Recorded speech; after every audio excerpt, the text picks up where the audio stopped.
America के साथ trade deal होने के बाद विश्व को और भरोसा हो गया कि जो स्थिरता के एहसास हो रहा था, अब गति का भी एहसास होने लगा है।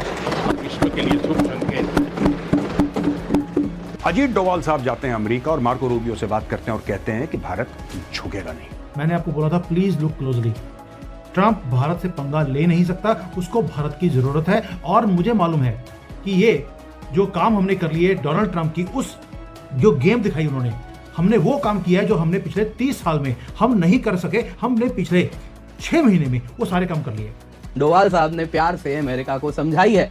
तो दोस्तों यहाँ पे अगर आप देखें तो डोवाल साहब ने बड़े क्लियर लहजे में यूएस को कहा कि देखिए ये मत सोचिएगा कि हम कोई साउथ कोरिया हैं, हम कोई जापान हैं, हम कोई यूरोप हैं जो कि आप बुली करेंगे और हम पीछे हट जाएंगे, आपके जो आप ऑर्डर दे वो हम फॉलो कर ले। ऐसा नहीं होने वाला।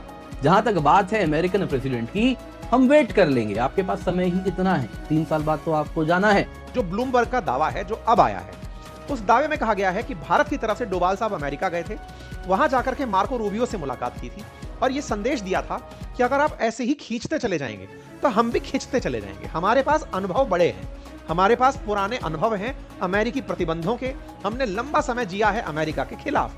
अगर आप ऐसे ही करते रहे, भारत को अंतर्राष्ट्रीय मंच पर डेड इकोनॉमी की तरह ट्रीटमेंट देते रहे, आप ये सारी चीजें करने का प्रयास किए, तो फिर भारत भी दूर होता चला जाएगा। अगर अमेरिका चाहता है कि भारत के साथ ट्रेड संबंध सुधारे जाएं, तो ट्रंप से कहिए कि वो भारत के खिलाफ बयान देने बंद करें। और वो क्या मजबूरियां थी डोनाल्ड ट्रंप की।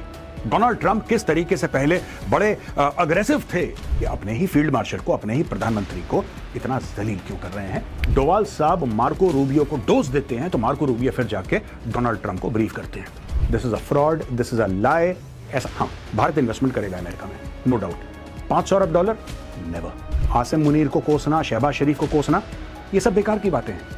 अपने प्रधानमंत्री का गलेवान पकड़ा और पूछा गया तुम लोग क्या ड्रामा कर रहे हो, बेसिक्स तो तुम्हारे नाली में गिरे हुए हैं कि इंडिया के साथ ट्रेड डील हो। ओ भाई, और किसके साथ करेगा वो?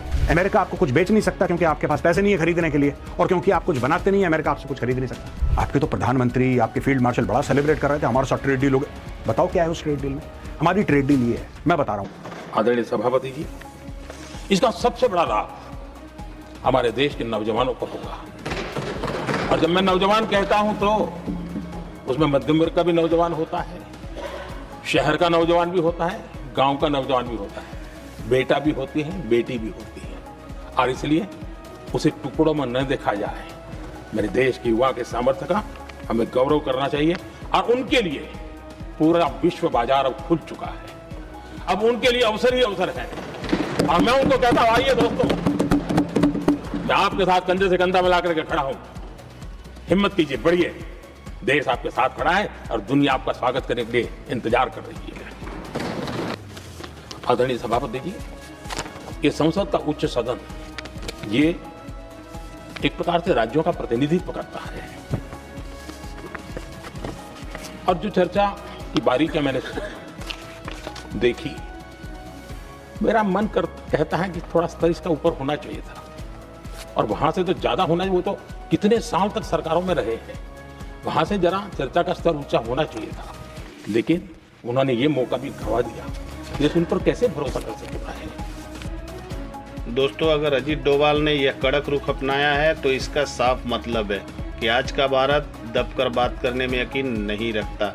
इस बारे में आपकी क्या राय है, कमेंट जरूर कर दीजिएगा और प्लीज़ सब्सक्राइब करके बेल नोटिफिकेशन ऑन कर लीजिएगा लेटेस्ट न्यूज के लिए। तो चलिए मिलते हैं नेक्स्ट वीडियो में।